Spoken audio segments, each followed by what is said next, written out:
पीडाभिरामं मृगमदतिलकं कुण्डलाक्रान्तगण्डं कञ्जाक्षं कम्बुकण्ठं स्मितसुभगमुखं स्वाधरे न्यस्तवेणुं श्यामं शान्तं त्रिभङ्गं रविकरवशनं भूषितं वैजयन्त्या वन्दे वृन्दावनस्थं युवतिशतव्रतं ब्रह्मगोपालवेशम् यो ब्रह्मशूद्रशुकनारद भीष्ममुख्यै आलक्षितो न सहसा पुरुषस्य तस्य सद्यो वशीकरणचूर्णमनन्तशक्तिम् तं राधिकाचरणरेणुमहं स्मरामि। शाण्डिल्यावयवंशभारतविदुं श्रीकौशलेशार्चकम् विश्वक्सेनयतीन्द्रदेशिकपदाद्वन्द्वारविन्दाश्रितम्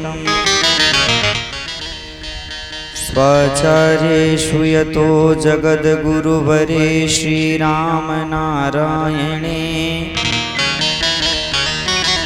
नित्यं शक्तिमतिं जगद्गुरुवरं श्रीवासुदेवं भजे। अतुलितबलधामं हेमशैलाभदेहम् धनुजवनकृशानुं ज्ञानिनामग्रगण्यं सकलगुणनिधानं वानराणामधीशं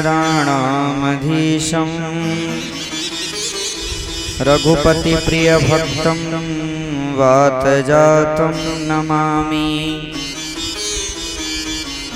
प्रणवं पवनकुमार खलवन पावक ज्ञानघन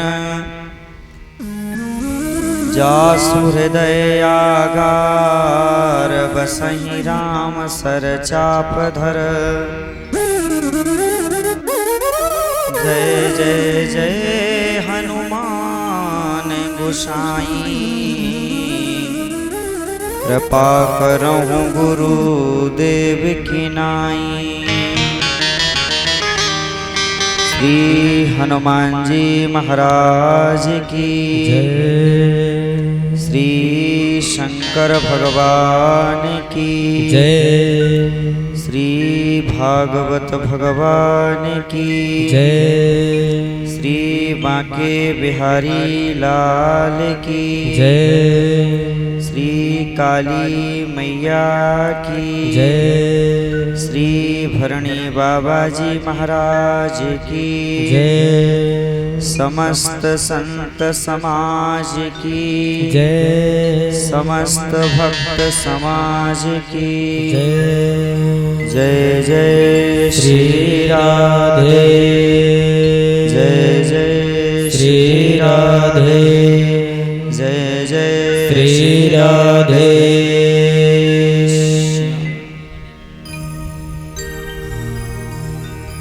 श्री राधे परम मंगलमय अकारण करुणावरुणालय भक्तवांछा कल्पतरु श्री बांके बिहारी जी महाराज की असीम अनुकंपा से हम और आप श्रीमद् भागवत कथा श्रवण कर रहे हैं।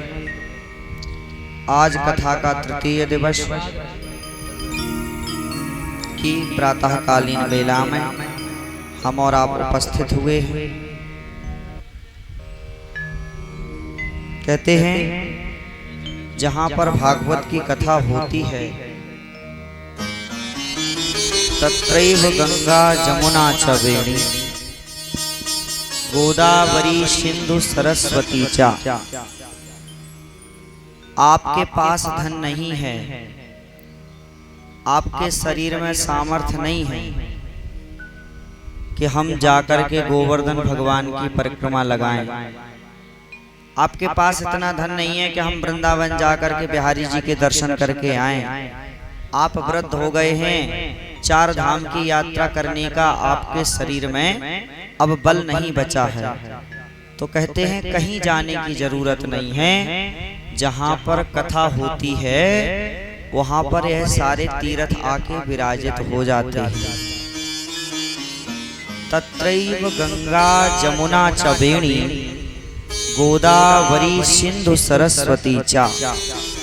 गंगा, यमुना, सरस्वती, गोदावरी सर्वाणी तीर्थानि, सारे तीर्थ इस भूमंडल पर जितने भी तीर्थ हैं वह सारे तीर्थ बसंती तत्र, वहां पर आके बस जाते हैं जहां पर भगवान बालकृष्ण भगवान की लीलाओं का गायन हो रहा है।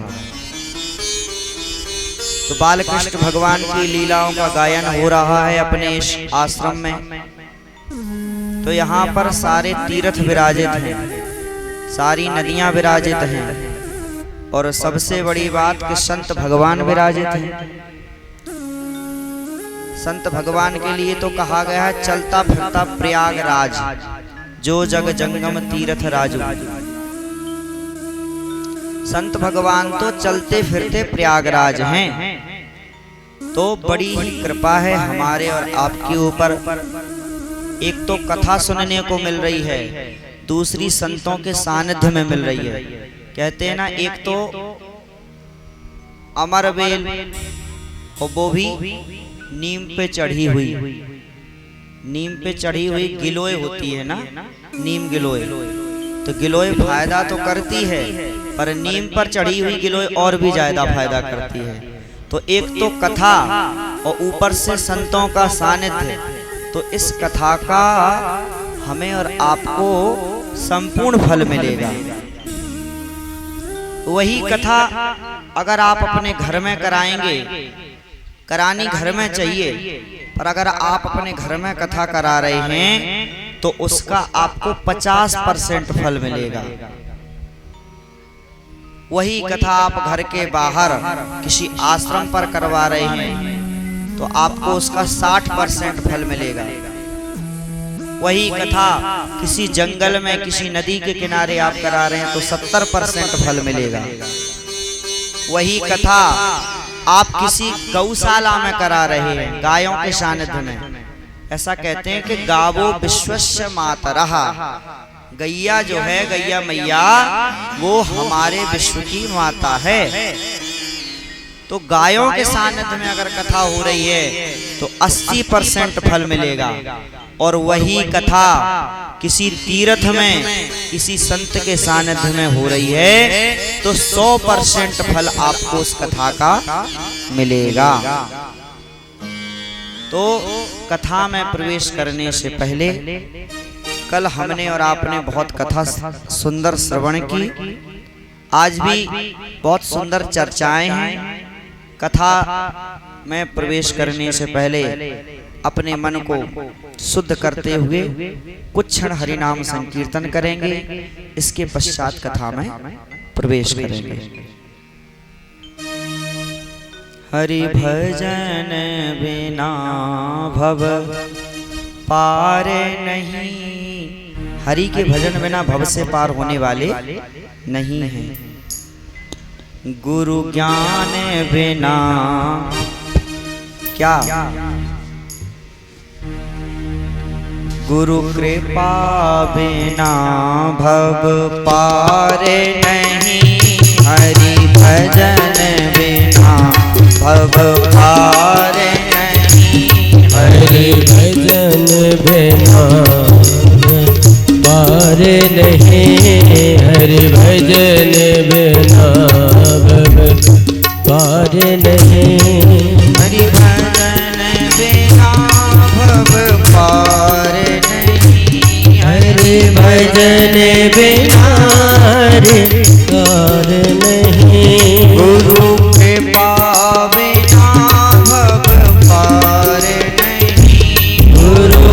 कृपा बिना भव पार नहीं।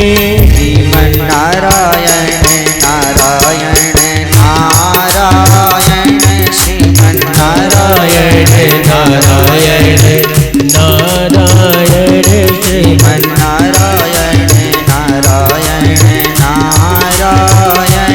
श्रीमन्नारायण नारायण नारायण श्रीमन्नारायण नारायण नारायण।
भगवान की जय। श्री बांके बिहारी लाल की जय।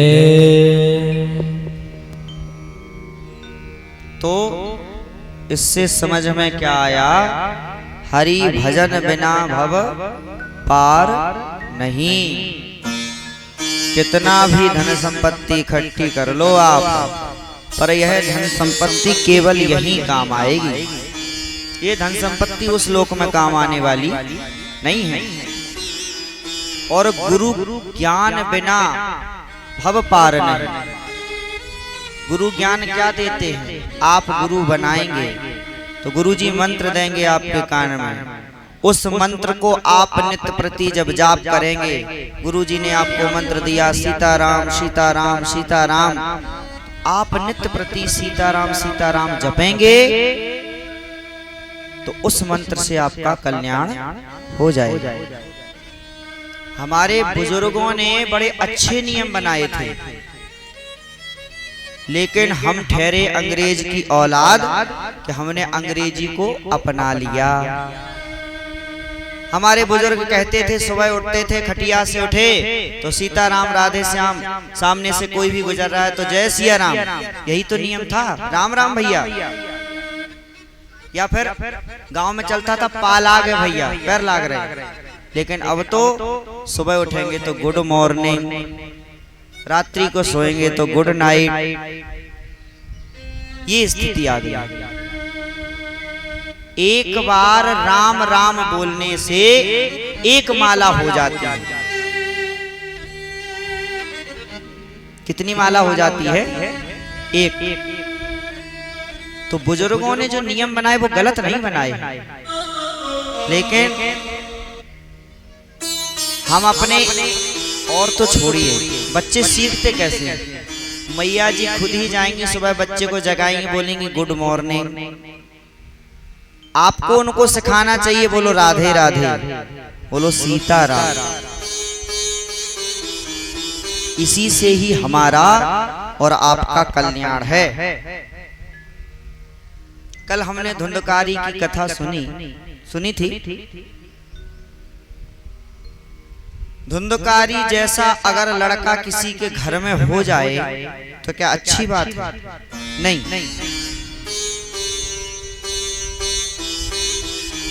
कहा गया है कि राम भजन बिटिया भली, राम भजन बिटिया भली, और भलो बुरो है पूत, विमुख बुरो है पूत। अगर राम का भजन करने वाली बेटी आपके घर में है तो वो बेटी आपके लिए अच्छी है, और लड़का कितना भी सुपुत्र है पर भगवान से विमुख है तो वह आपके लिए अच्छा नहीं है। क्यों? राम भजन बिटिया भली, विमुख बिरु है पूत। और सबरी गई वैकुंठ को, सबरी माता वैकुंठ गई थी, और धुंधकारी भय भूत। धुंधकारी तो भूत बना और सबरी मैया वैकुंठ को गई। आजकल की एक बहुत बुरी स्थिति आपको बताएं। हम एक माला भगवान का भजन कर रहे हैं तो उसको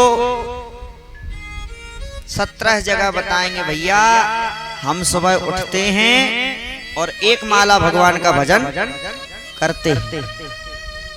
पर ये कोई नहीं बताएगा कि हमने अपने भाई के साथ बेईमानी की, हमने बगल वाले के साथ, अपने पड़ोसी के साथ इतनी जगह दाब ली उसकी, हम गलत हैं, ये कोई नहीं बताएगा। कोई धोखे से पाप बन जाए कोई नहीं बताएगा, पर पुण्य अगर धोखे से भी कर दिया। ये आश्रम पे आए, भरणी बाबा आश्रम पे, यहाँ कोई भूखा व्यक्ति बैठा, आपने एक बिस्किट का पैकेट लेकर के उसको दे दिया तो गांव में 17 बार बोलेंगे, अरे महाराज हम तो बहुत दीन दुखियों को देखने वाले हैं, देखो वहां गए थे हम एक बिस्किट का पैकेट दान करके आए। ये स्थिति है आज की, लेकिन ऐसा होना नहीं चाहिए। कलयुग में कहते हैं मानस पुण्य होए नहीं पापा। आप पुण्य करके मन में ही रखिए, या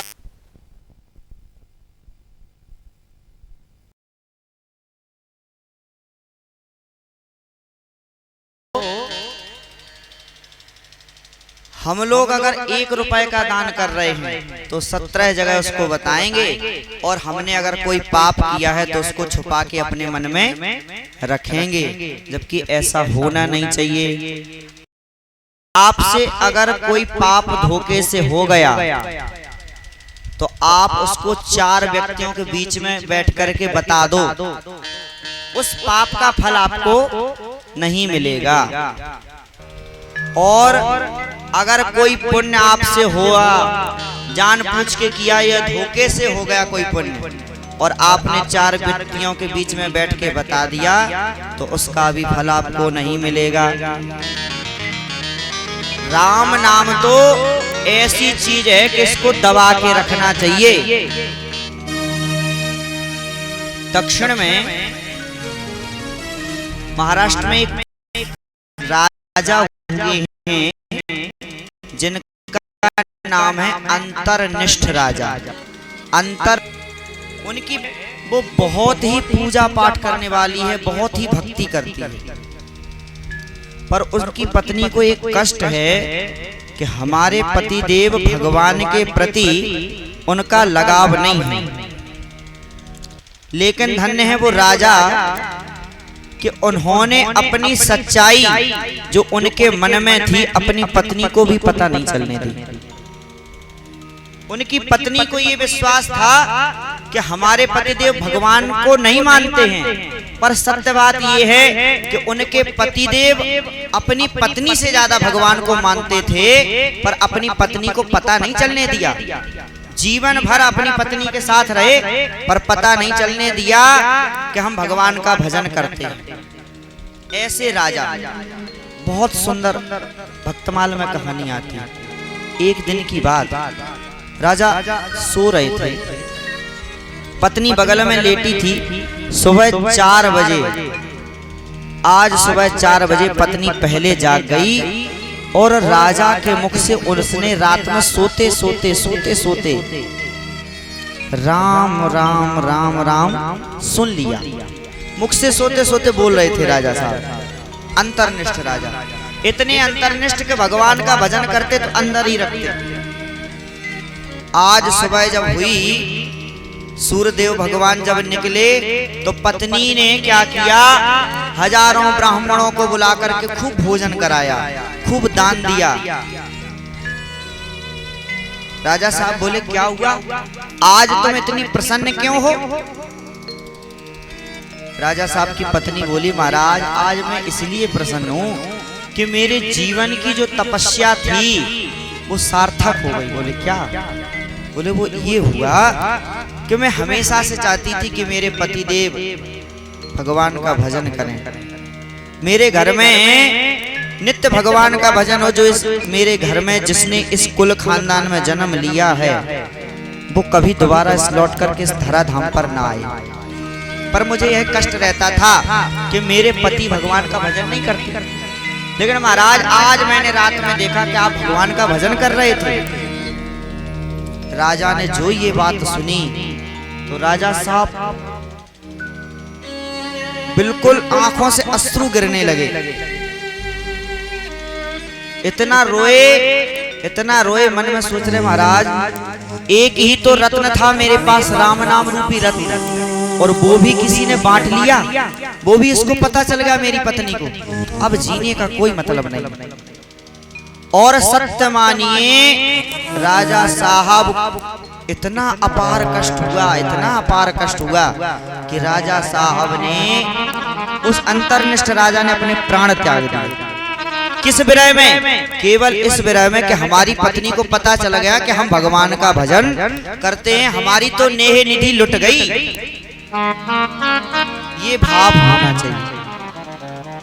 रानी ने देखा कि राजा साहब तो हमसे भी ज्यादा प्रेमी थे, हम तो भगवान का कुछ भजन करते ही नहीं हैं। राजा साहब की जो रानी थी, अपने पति के वियोग में उन्होंने भी प्राण त्याग दिया।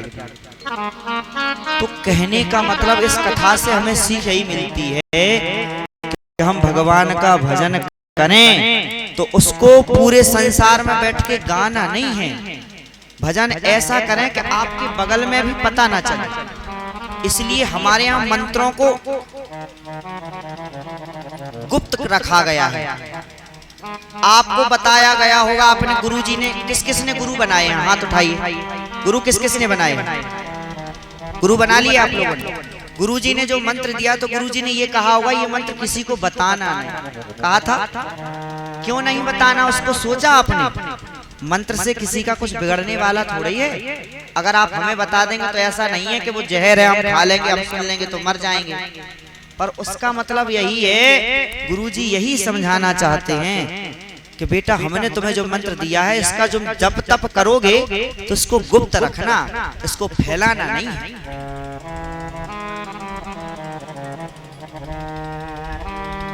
तो लेकिन आजकल की स्थिति बड़ी खराब है। हमें इन प्रकारेण यही कोशिश करनी चाहिए कि भगवान का भजन हो गुप्त तरीके से।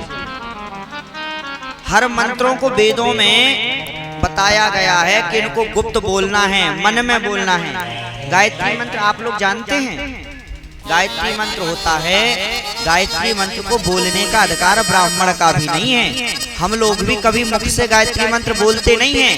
अगर गायत्री मंत्र की आहुति दिलाएंगे ना हवन में, तो क्या करेंगे, मन में ही बोलेंगे।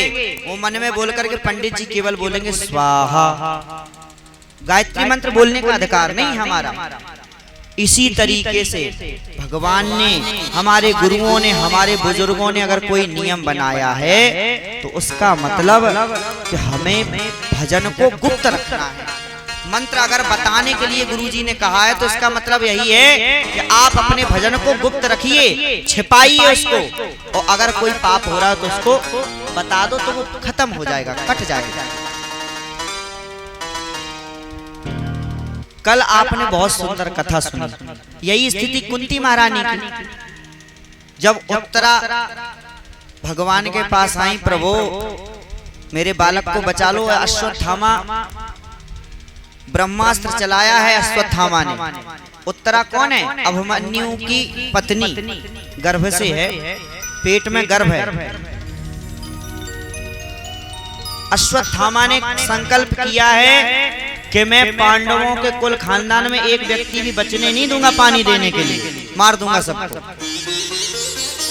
उत्तरा आई, भगवान के चरणों में गिरी, भगवान ने उसके पुत्र की रक्षा की। जब कुंती महारानी वहीं खड़ी थी। कुंती कौन है? उत्तरा की दादी सास। उत्तरा की सास है द्रौपदी और द्रौपदी की सास है कुंती। कुंती भी खड़ी हैं, द्रौपदी जी भी खड़ी हैं, सुभद्रा जी भी खड़ी हैं, युधिष्ठिर, अर्जुन, भीम, नकुल, सहदेव सभी लोग खड़े हैं उस सभा में। भगवान ने जब उत्तरा के गर्भ की रक्षा की तो कुंती महारानी से आज रहा नहीं गया। कुंती महारानी के भगवान भैया के लड़के हैं। कुंती के भैया हैं कौन? वसुदेव जी। और वसुदेव जी के लड़के हैं भगवान श्री कृष्ण। तो श्री कृष्ण का और कुंती मैया का बुआ और भतीजे का रिश्ता है। लेकिन आज कुंती महारानी बुआ और भतीजे के रिश्ते को भूल गई और क्या करने लगी?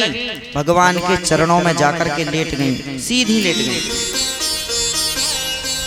ठाकुर जी बोले, बुआ ये क्या उल्टी गंगा बहा रही हो? अरे संसार में ऐसा कहा गया है कि भतीजे को बुआ के पैर छूने चाहिए, ना कि बुआ भतीजे के पैर छूती है। ऐसा होता है कि बुआ भतीजे के पैर छूती है, भतीजा जो होता है वो बुआ के पैर छूता है। कुंती महारानी ने कहा, भगवान कृष्ण तुम्हारी इस माया ने ही तो संसार में पर्दा डाल रखा है। ऐसा पर्दा है कि केवल पति पत्नी रिश्तेदारी में ही लगे रहते हैं। माया जवनिका छन्नम मज्ञाधोक्षजमभयम। ये माया रूपी पर्दा पड़ा है हमारे और आपके बीच में, इसलिए आप अपने आप को प्रकट नहीं कर रहे हो। पर भगवान मैं जानती हूँ कि आप भगवान हो और आज एक भगवान को एक भक्तानी प्रणाम कर रही है। आज आप मेरे भतीजे नहीं हो, मैं आपकी बुआ नहीं हूँ। आप मेरे ठाकुर हो, मैं आपकी भक्त हूँ। जब ये कहा तो प्रभु बोले, बुआ जब आपने ये बात कही है तो आप अब कुछ मांग लो मुझसे। आपने मुझे भगवान बना ही दिया तो कुछ मांग लीजिए। क्यों? क्योंकि अब मैं द्वारका जा रहा हूँ, युद्ध विराम हो चुका है। मैं द्वारका से आए मुझे काफी समय हो गया, अब मैं द्वारका जाना चाहता हूँ। बुआ अगर आपने मुझे भगवान माना है तो आज कुछ मांग लो। कुंती महारानी बोली, प्रणाम किया और कहा, महाराज आपसे मैं क्या मांगूं? मैं केवल इतना कहना चाहती हूँ, विशान महाग्ने पुरुषा ददर्शना दशत सभाया वनवासिनी कृक्षता। जब हमारे बच्चे जो छोटे छोटे थे 5 पांडव, एक दिन दुर्योधन को इतना, दुर्योधन तो पांडवों से वैसे ही चिढ़ता था शुरू से ही। दुर्योधन ने एक दिन हमारे भीम को बुलाया और लड्डू बनवाए, लड्डुओं में जहर मिला दिया। हमारा बेटा भीम खाने में थोड़ा आगे था और लड्डू खा लिए जहर वाले। लेकिन महाराज आप साथ में थे, आपकी कृपा हमारे बच्चों पर रही, तो वो जहर वाले लड्डू खाकर के भी उसका कुछ बिगड़ा नहीं। जब भीम ने वह जहर के लड्डू खाए और दुर्योधन ने क्या किया, भीम को बांध करके, जब भीम मूर्छित हो गए और गंगा जी में फेंक दिया। गंगा जी में फेंका, पानी का छींटे मुंह पर लगे, भगवान की कृपा थी, भीम की मूर्छा खुली। वहां पर नाग मिला, ये कुंती बुआ का रिश्तेदार था। जब पता चला कि अरे ये कौन है, भीम, और भीम तो हमारा भांजा लगता है, कुंती बुआ के भाई थे वहां पर, अरे हम इसको मार नहीं सकते। और महाराज आपकी कृपा से भीम गया तो था मरने के लिए, पर वहां से इतना शक्तिशाली होकर के लौटा, उन्होंने सोम रस पिला दिया, रस पिला दिया, एक कटोरा पीने से जिसमें 60,000 हस्तियों का बल आ जाए, ऐसे ऐसे 10 कटोरे पी लिए उन्होंने। तो महाराज जिसकी कृपा आपके ऊपर हो उसको कोई मेट नहीं सकता। जब तक हम दुख में रहे तब तक आपने हमारा साथ दिया, और आज जब हमारे सुख के दिन आए तो आप हमें छोड़ करके जाना चाहते हैं।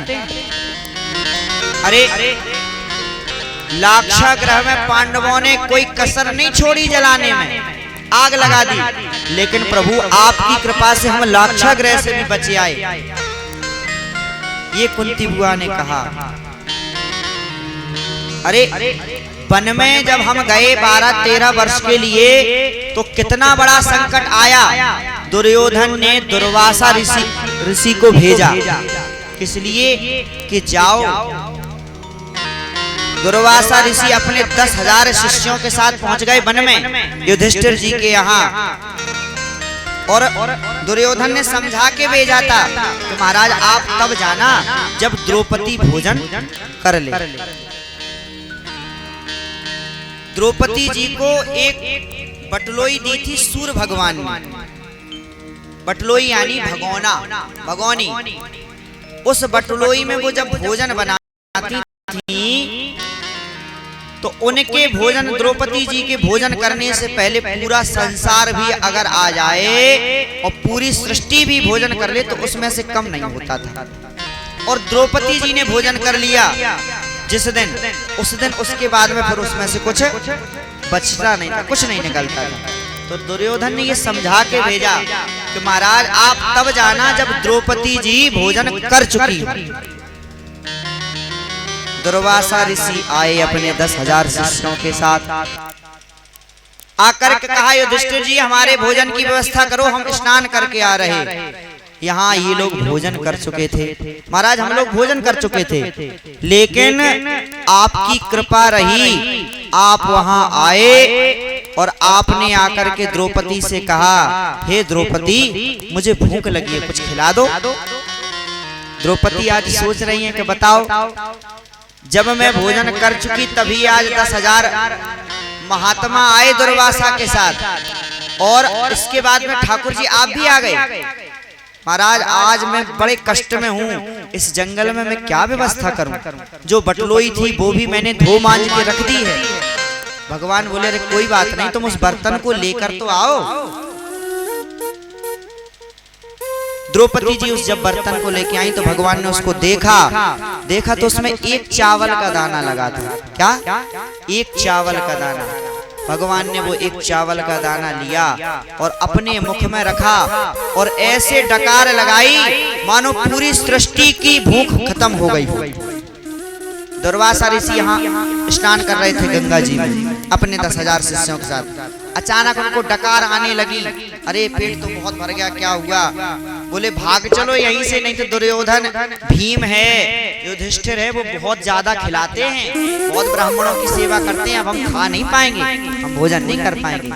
और वो वहीं से भाग गए, घर लौट के नहीं आए। तो प्रभु आपने तो हमें वन में दुर्वासा ऋषि के क्रोध से भी बचाया। कौन कह रहा है ये? कुंती मैया कह रही भगवान। तो प्रभु मैं बस यही प्रार्थना करती हूँ, और कुछ मत दो मुझे, मैं समझ गई हूँ क्या कि मुझे पता है भगवान का नाम तभी सुमिरते हैं जब दुख होता है। दुख में सुमिरन सब करें, सुख में करे न कोई, और जो सुख में सुमिरन करे तो दुख का एको होए। आप सुख में सुमिरन करेंगे तो दुख होगा नहीं, लेकिन महाराज आज हमारे सुख के दिन आए, आप हमें छोड़ करके जा रहे हैं, तो मैं आपसे केवल यही मांगती हूँ प्रभु मुझे केवल विपत्ति दो, संसार में जितने भी सबके दुख हैं वो सब मेरी झोली में आप डाल दीजिए। मुझे पता है अगर मेरे ऊपर दुख रहेंगे तो आप मुझे छोड़ करके जाने वाले नहीं हैं। सुख भी मुझे प्यारे हैं, दुख भी मुझे प्यारे हैं, छोड़ूं मैं किसे भगवान, दोनों ही तुम्हारे हैं। सुख भी मुझे प्यारे हैं, दुख भी मुझे प्यारे हैं, छोड़ूं मैं किसे भगवान, दोनों ही तुम्हारे हैं। छोड़ूं मैं किसे भगवान, दोनों ही तुम्हारे हैं। सुख भी मुझे प्यारे हैं।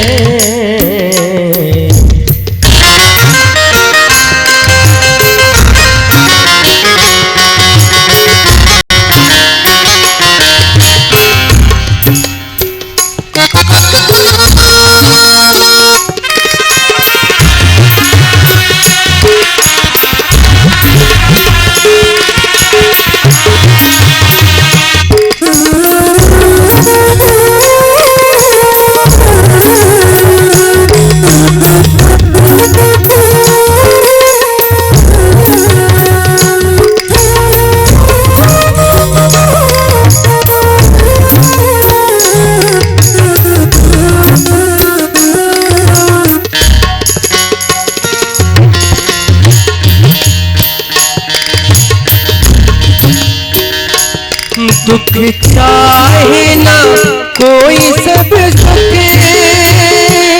सब सुख को तरसते हैं। दुख चाहे ना कोई सब सुख को तरसते हैं। दुख में सब रोते सुख में सब हंसते हैं, सुख में सब हंसते हैं। सुख मिले भी तो उसमें, सुख मिले भी तो उसमें, दुख की तो सहारे हैं। छोड़ूं मैं किसे भगवान, दोनों ही तुम्हारे हैं। सुख भी तुम्हें प्यारे हैं, दुख भी मुझे प्यारे हैं। छोड़ूं मैं किसे भगवान, दोनों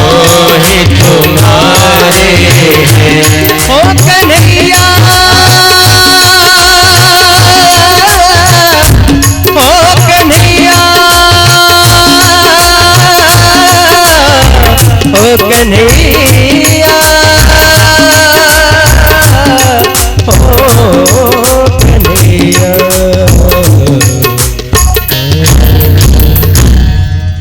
तो हम लोगों की स्थिति है कि हम समझते हैं कि सुख अच्छा है और दुख खराब है, बल्कि हमारे ऋषि मुनियों ने कहा है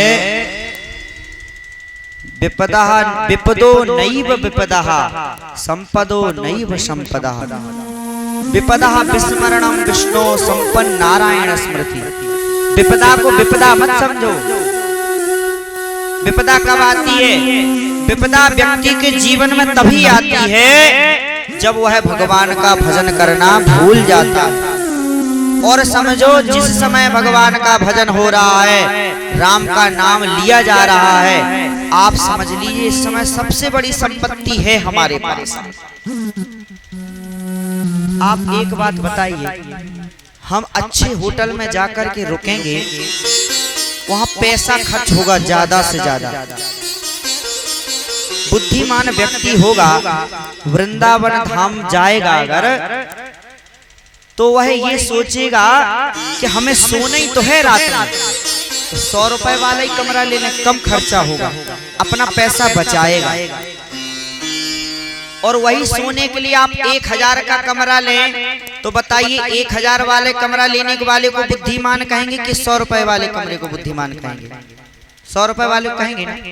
ऐसे ही आप समझिए कि जब हमारे जीवन में दुख आ रहे हैं, जब हमारे जीवन में दुख हैं, उस समय समझ लो भगवान की बहुत बड़ी कृपा है। क्यों? क्योंकि हमारे पाप कट रहे हैं। और जब सुख के दिन आ जाएं, तो समझ लो भगवान अब बहुत बड़ी मुसीबत देने वाला है। क्यों? क्योंकि आपके जो संचित पुण्य कर्म हैं, सुख तभी मिलता है जब पुण्य करते हैं।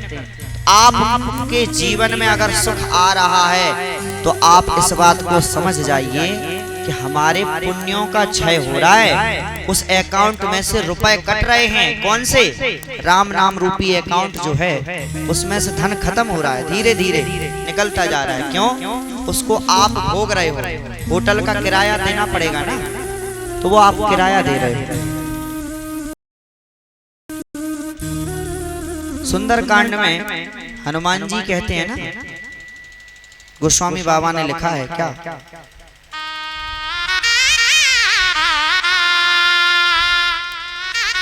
कहे हनुमंत विपत्ति प्रभु सोई,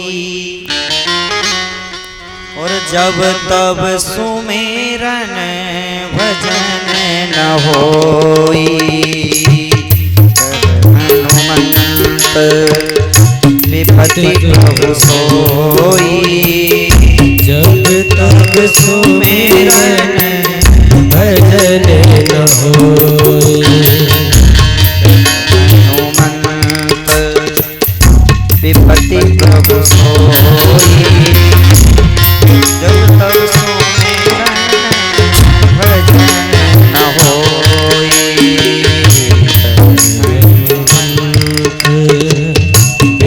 प्रभु सोई, जब तक सुमेरन भजन न होई। हनुमान जी कहते हैं व्यक्ति के जीवन में विपत्ति उसी समय को मानो जब भगवान का भजन नहीं हो रहा है। और जब भगवान का भजन हो रहा है, उस समय तो मानो भगवान की खूब कृपा है आपके ऊपर, खूब चकाचक आनंद है। कुंती महारानी ने आज जब यह शब्द कहे, तो भगवान का बुआ तुमने जीवन भर कष्ट सहे। क्या कष्ट सहे? विवाह हुआ तो पतिदेव चले गए, पतिदेव का कोई सुख नहीं मिला।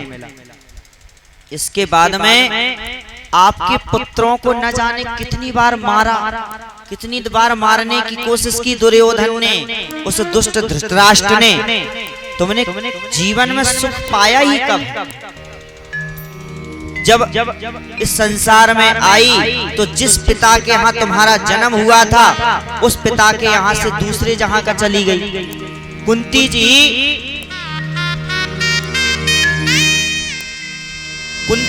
जो है ना वो उनको प्रथा बोला जाता है। क्यों? क्योंकि ये मुझे नाम याद नहीं आ रहा है, ये प्रथा की पुत्री बोली जाती है। प्रथा नाम के राजा थे, उनकी पुत्री है, लेकिन इनको कुंती भोज राजा ले गए, गोदी ले लिया था, तो तब से इनका नाम कुंती पड़ा, कुंती भोज राजा। तो कहने का मतलब कि आपका जब जन्म हुआ जिसके यहाँ, उसके घर को छोड़ करके आप पली बड़ी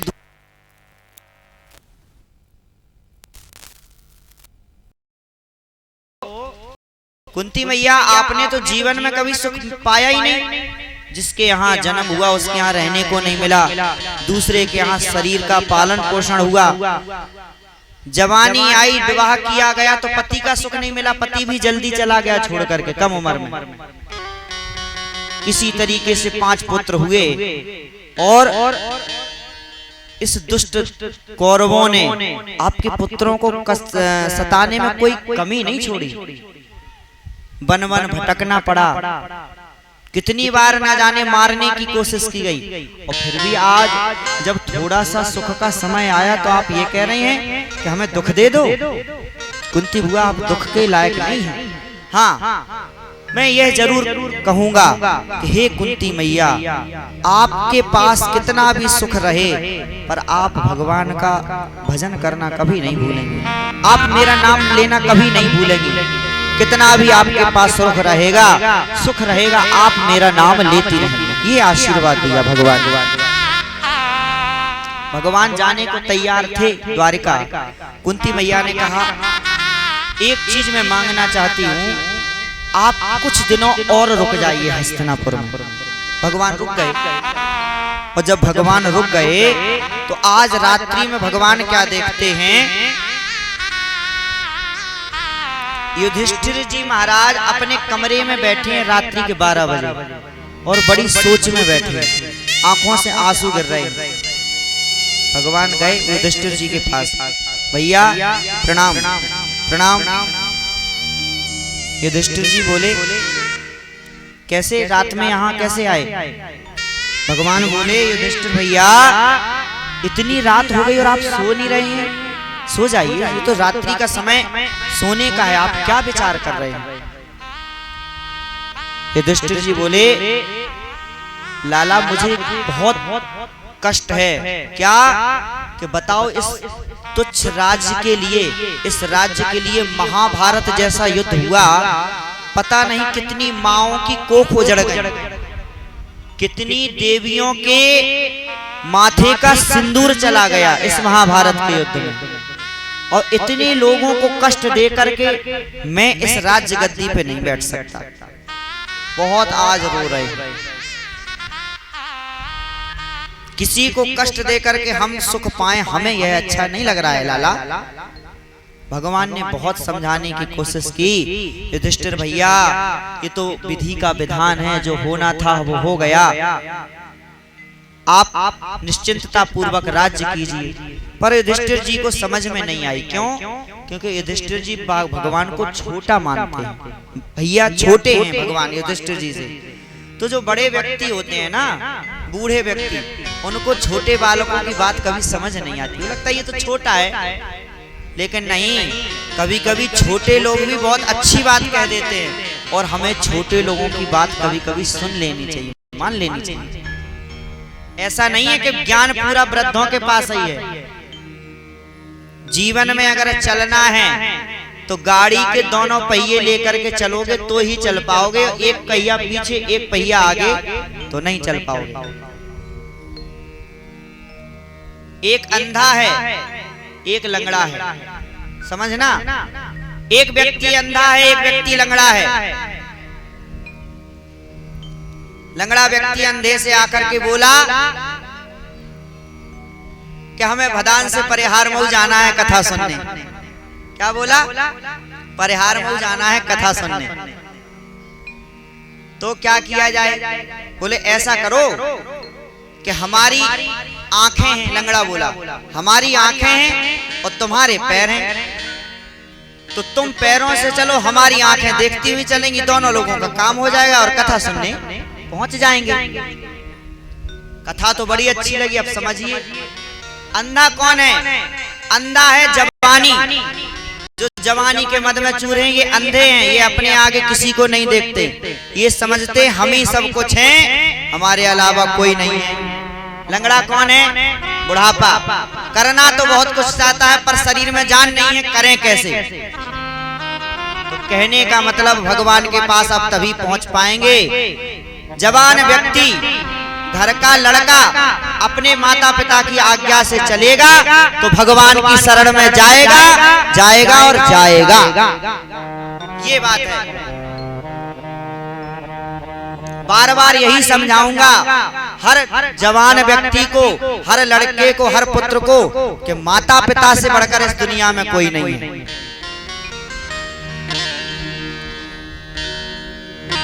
महाराष्ट्र में एक भक्त हुए, सुनिए, बहुत सुंदर कथा है।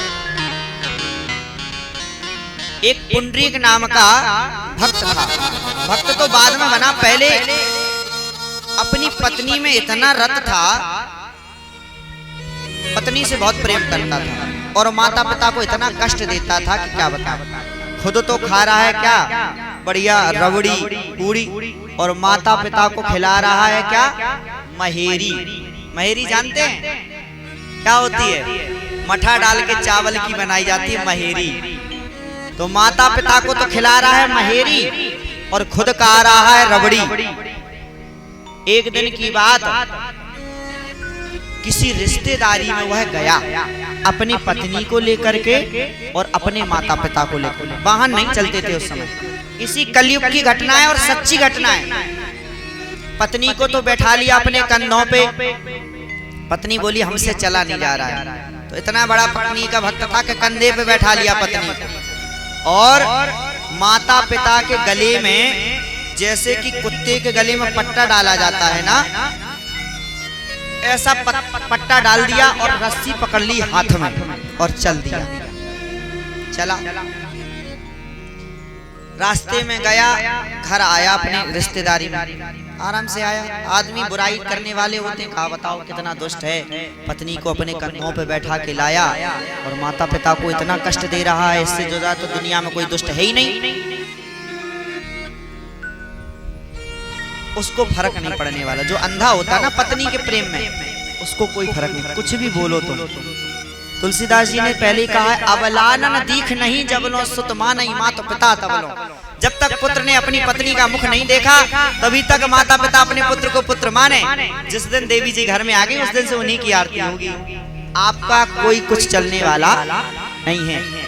अच्छा, गजब की बात एक और है, माताओं बुरा मत मानना, और बुरा मानो तो मंच के नीचे आएंगे तब कह लेना जो कुछ कहना है। क्या स्थिति है? जो आज बूढ़ी मैया चाहती है कि हमारे 4 पुत्र हैं, चारों साथ में रहें, हर बूढ़ी मैया यह चाहती है, या फिर यूं कहें जो नवेली बहू आई है वो यह चाहती है कि हम न्यारे हो जाएं अपने सास ससुर से और अपने देवर देवरानी से। वही बुढ़ापे में जाकर के यह सीख देती है, बेटा मिलके रहना चारों भाई। अपना जब समय था तब तो अलग हो गई लेकर के खाट पाट, हम साथ में नहीं रह पाएंगे। और बुढ़ापे में वही स्त्री अपने पुत्रों को बुला की है, चारों लोग बेटा मिलके रहना, चारों लोग मुट्ठी एक बराबर, 5 उंगली मुट्ठी बन जाती है, बड़ा सीख देती है। तो महाराज अगर बुढ़ापे में आप चाहते हैं कि आपके 4 पुत्र मिलकर के रहें तो आप जवानी में अपने पति को अपने माता पिता से दूर मत करिए। तभी बुढ़ापे में क्यों वो पेड़ बबूल को तो आम कहां तक खाए। अगर आपने बबूल बोया है तो बबूल ही मिलेगा, आम तो मिलने वाला है नहीं। और फिर इस गांव की तो लीला निराली है। पिछली बार भी हमने कहा था कि बोते कुछ हैं, इस गांव की नहीं हर जगह की ये स्थिति है। आप बुरा मत मानिए इस बात। तो कहने का मतलब कलयुग की तो यह स्थिति है।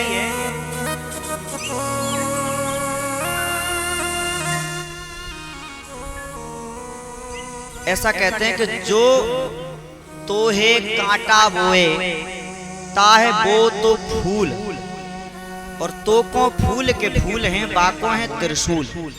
अगर आपके साथ कोई गलत कर रहा है तो ऐसा नहीं कि आप भी मूर्ख बन जाओ, उसके साथ गलत करने लगो। वो गलत कर रहा है कोई बात नहीं, पर आप उसके साथ अच्छा करोगे, आपकी अच्छाई ही उसको कांटा बनकर के चुभेगी। वो कहीं ना कहीं सोचेगा इसके मन में चल क्या रहा है, मैं इसके साथ इतना गलत करूं, यह व्यक्ति फिर भी मेरे साथ अच्छा कर रहा है। ये तो सतयुग की बात है।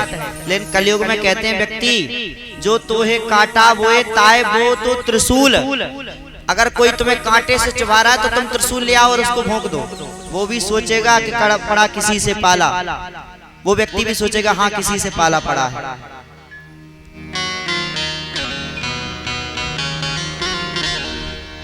खैर, तो जो पुंडरीक नाम का जो भक्त था वह अपनी पत्नी को कंधे पे बैठा करके और माता पिता के गले में पट्टा डाल करके लेके आया अपनी रिश्तेदारी में। उसने रात में देखा, रात में जागा, अपनी पत्नी के लिए पानी लेने गया। रात के 2 बजे की बात, बड़े ध्यान से सुनिए, बहुत ध्यान से सुनिए सभी लोग। रात के 2 बजे की बात, पत्नी ने कहा मुझे प्यास लगी है। तो पति देव पानी लेने जब बाहर आए तो आंगन में क्या देखते हैं कि कई स्त्रियां आंगन में झाड़ू लगा रही हैं, पोंछा लगा रही हैं, और इतनी सुंदर स्त्रियां, शरीर बिल्कुल स्वर्ण की तरह चमक रहा है। उसने दिन में तो इन स्त्रियों को देखा नहीं था, रात्रि में जब देखा तो हाथ जोड़ कर बोला आप लोग कौन हैं, रात्रि में इस घर में झाड़ू पोंछा कर रही हैं। तो उन स्त्रियों ने बोला कि हम कोई और नहीं हैं, हम गंगा यमुना सरस्वती सारी नदियां हैं, हम सारे तीर्थ हैं, और हम इसके घर में सेवा करने आती हैं। बोले क्यों, ऐसा इसके यहाँ क्या है, क्या है ऐसा देता है? तो उन्होंने बोला कुछ नहीं, केवल इस घर का जो मुखिया है वह अपने माता पिता की पूजा करता है और कुछ नहीं करता। पुंडरीक ने जब यह बात सुनी तो उसके हृदय के चक्षु खुल गए और पानी लेके नहीं गया। सुबह जब हुई तो अपने माता पिता से बहुत माफी मांगी, प्रणाम किया, और जब लौट के घर गया तो उल्टा कर दिया। माता पिता को अपने कंधे पर बैठाया और पत्नी को उसी तरीके से जैसे लेके माता पिता को आया था, पत्नी के गले में पट्टा डाला और फिर लौट करके अपने घर गया। आज पुंडरीक भक्त अपने पिताजी की इतनी सेवा करता है, इतनी सेवा करता है, कई वर्ष बीत गए। ये चंद्रभागा नदी के किनारे है महाराष्ट्र में। पुंडरी पंढरपुर नामक गांव है। कौन सा? पंढरपुर। आज ठाकुर जी के मन में हुआ, भगवान बांके बिहारी जी के मन में इच्छा आई कि मैं जाकर के उस पुंडरीक भक्त का दर्शन करूं जो अपने माता पिता की सेवा करता है। रुक्मणी मैया और भगवान श्री कृष्ण उस पुंडरीक के दर्शन करने के लिए आए। पुंडरीक कमरे में अपने माता पिता के चरण दबा रहा था। माता पिता सोने जा रहे थे, सेवा कर रहा था। तब तक बाहर से आवाज आई, अरे पुंडरीक, हम भगवान हैं, तुम्हें दर्शन देने आए हैं, दर्शन कर लो। पुंडरीक जी बोले अच्छी बात है, दर्शन कर देने आए हैं तो हम करेंगे, पर अभी रुक जाओ, अभी नहीं कर सकते। क्यों? अभी हम अपने माता पिता की सेवा कर रहे हैं। भगवान बोले वाह, तुम्हें भगवान दर्शन देने आए, तुम फिर भी माता पिता की सेवा कर रहे हो। बोले भगवान एक बात बताइए, आप हमें दर्शन देने क्यों आए हैं? कारण यही था कि हम माता पिता की सेवा करते हैं, इसी कारण का आप हमें दर्शन देने आए। और हम अगर माता पिता की सेवा छोड़ करके आपके दर्शन करने आए तो शायद आप हमें छोड़ के चले जाएं, इसलिए आप कुछ देर ठहर जाओ। थांब जरा तू बरी बेठला, थांब जरा तू बारी, थांब जरा तू बरे विठ्ठला थांब जरा तू बरे जरा तू बरे विठ्ठला थांब जरा तू रुक जाओ अभी रुक जाओ वहीं खड़े रहो अभी नहीं। भगवान बोले वाह हम इतनी देर खड़े रहेंगे तो एक आसन तो दे दो कम से कम हमें, आसन पे बैठ जाएं। तो पुंडरीक भक्त जहाँ सेवा कर रहे थे वहीं ये ईंट पड़ी थी। क्या पड़ी थी? ईंट यानी गुम्मा, क्या बोलते हैं अपने गुम्मा ही बोलते हैं ईंट। ईंट पड़ी थी और ईंट ऐसे फेंक दी, सरका दी, बोले लो इस पे बैठ जाओ।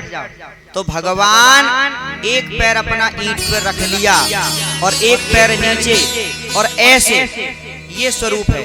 आप कभी जाइए पंढरपुर में, पंढरीनाथ भगवान के दर्शन करिए। ये स्वरूप में भगवान आज भी उस पुंडरीक भक्त का इंतजार कर रहे हैं, आज भी दर्शन दे रहे हैं। ये माता पिता की सेवा करने का फल है कि भगवान को वैकुंठ छोड़ करके आना पड़ा और आज भी कलयुग में वहां विराजित हैं। महाराष्ट्र का उसको वृंदावन कहते हैं, पंढरपुर को महाराष्ट्र का वृंदावन कहते हैं। और उस पुंडरीक भक्त के नाम से भगवान ने कहा कि पुंडरीक मैं तुमसे बहुत प्रसन्न हूँ, मैं तुम्हारे नाम को अपनाऊंगा। इसलिए पुंडरीक के नाम से भगवान बन गए पंडरी नाथ। उन्हीं को बोलते हैं विठ्ठल नाथ। ईंट पे बैठाया, ईंट अपने यहाँ ईंट बोलते हैं, लेकिन महाराष्ट्र में ईंट को बोलते हैं बिठू। क्या बोलते हैं? बिठू। तो जो बिठू पे बैठने वाला है वो है विठ्ठल। बोलो विठ्ठल भगवान की। तो आज से सबको माता पिता की सेवा करनी है। कौन कौन करेगा? हाथ उठाइए। अपने सास ससुर की माता पिता की सेवा कौन करेगा? नहीं उठ रहे, कोई बात नहीं, आपके घर घर की कहानी है। कथा तो इसीलिए ही होती है। पंडित जी तुम कितनी भी अच्छी कथा कहो, हमें कोई फर्क नहीं पड़ता। जब हम खड़े होंगे तो आसन यहीं जड़ा देंगे, तुम्हारी कथा यहीं धरी, हमें कोई मतलब नहीं है ना। कथा किस लिए सुनने आते? बोले मनोरंजन के लिए आते हैं। कथा से हमें लेना देना कुछ नहीं है, बस बढ़िया लास्ट में प्रसाद मिलेगा, 5 रुपए आरती में चढ़ा देंगे, हो गई कथा, है ना। अरे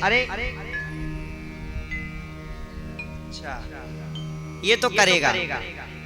अभी हम जिसके यहाँ रुके हुए हैं हमारे यज्ञपति जी, वाह, इनके घर की स्थिति इतनी पसंद आई हमें। हर घर में यही होना चाहिए। सांझ के समय सभी लोग खड़े होकर के भगवान की आरती करते हैं। अरे सुबह चलो कोई बात नहीं, सुबह सबको काम रहता है, कोई ड्यूटी जा रहा है, कोई बच्चे स्कूल जा रहे हैं, पर शाम को समय एक ऐसा नियम बनाओ कि सभी लोग एक साथ पूरा परिवार भगवान के सामने खड़े होकर के अपनी अर्जी सुनाए। यही होना चाहिए जी। हम आए ही इसीलिए, हमें शरीर ही इसीलिए मिला है कि हम भगवान का भजन करें। इनके यहाँ इतना आनंद आता है, रोज नित्य प्रति आरती होती है शाम को, और हम भी उस आरती में शामिल होते हैं, यहीं रुके हमारे यज्ञपति जी के यहाँ। तो ऐसा मैं तो घर कहता हूँ कि ऐसा हर घर में होना चाहिए। सत्य बता रहे। हम लोग समझते हैं कि हम भगवान की 2 अगरबत्ती लगा दिए, आरती हो गई, और मैया लोग तो भगवान को अपना ये समझती कि हम बहुत बड़े पुजारी। सत्य बता रहे। नवरात्रि का समय आएगा और 1 लोटा जल लेके जाएंगी, और माता रानी चाहे ऊपर से चुन्नी ओढ़ी है, चाहे नीचे लहंगा पहनी, ऊपर से डाल दिया, लो हर हर गंगे। या फिर शंकर जी के मंदिर में जाएंगी तो शंकर जी के जो नादिया महाराज होते हैं ठूस देंगे मुंह में, ले खाओ। यही स्थिति है ना। अभी हनुमान जी को देख के आइए आप, हनुमान जी के मुंह में 2 बतासा चिपके हैं अभी भी इधर। कहने का मतलब मुंह में ठूसने से पूजा नहीं होती है। आप सामने रखिए थाली परस के। अगर आप किसी मंदिर में पूजा करने जा रहे हैं ना, तो मंदिर में तो थाली लेके जा नहीं सकते भोजन की, तो मंदिर में आपके पास बतासा है, मिश्री है, उसको भगवान के मुंह पर मत लगाइए। या तो आप एक कटोरी कर लीजिए स्टील की छोटी सी, या फिर पान का पत्ता लेके जाइए, या दोना लेके जाइए, सामने रखिए, सामने रख के खिलाइए। किसी के मुंह में नहीं ठूसा जाता है। सावन का महीना आएगा और माताओं ज्यादा शंकर जी के मंदिर में भीड़ लगने लगी तो महाराज लेट हो रही, सो बाहर से एक बतासा फेंक के मारा, वो लगा शंकर जी की खोपड़ी में। तो ये स्थिति नहीं होनी चाहिए। और उसके ऊपर भी कहते हैं कि हम बहुत बड़े पुजारी हैं, पूजा ऐसे नहीं होती। हमारे शास्त्रों में तो अगरबत्ती जलाना ही निषेध है। अगरबत्ती किस किस के यहाँ जलती है?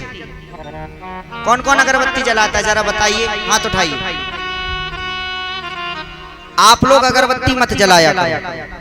अगरबत्ती में क्या होता है? बांस, और बांस जलाना निषेध है।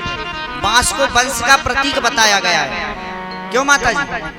जब लड़की की विदाई हम करते हैं तो कहते हैं पला में क्या देना? बांस की डलिया देना, यही तो कहते हैं। बांस की डलिया में ही पूरी भर के जाती है। क्यों? बांस वंश का प्रतीक है, इसलिए बांस को जलाना नहीं, अपराध होता है। हमारे धर्मशास्त्र का नियम। धूप बत्ती जलाओ, जो गीली वाली धूप आती है उसको जलाओ।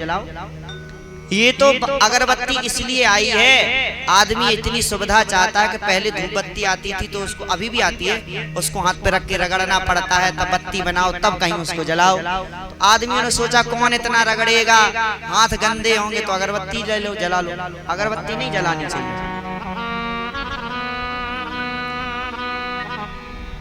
तो हम कहाँ थे कथा में? युधिष्ठिर जी महाराज दुखी बैठे। आज युधिष्ठिर जी महाराज दुखी हैं, तो युधिष्ठिर जी को भगवान श्री कृष्ण लेकर के गए कहाँ? कुरुक्षेत्र में। महाभारत का जब युद्ध हुआ था तो भीष्म पितामह आज भी बाणों की सैया पर लेटे हुए कुरुक्षेत्र में। उनकी याद आ गई भीष्म पितामह की और पहुंच गए सबको लेकर के। आज भीष्म पितामह का उद्धार करवाना है। सदैव देवो भगवान प्रतीक्षता कलेवरं यावदिदं हिनोम्यहम्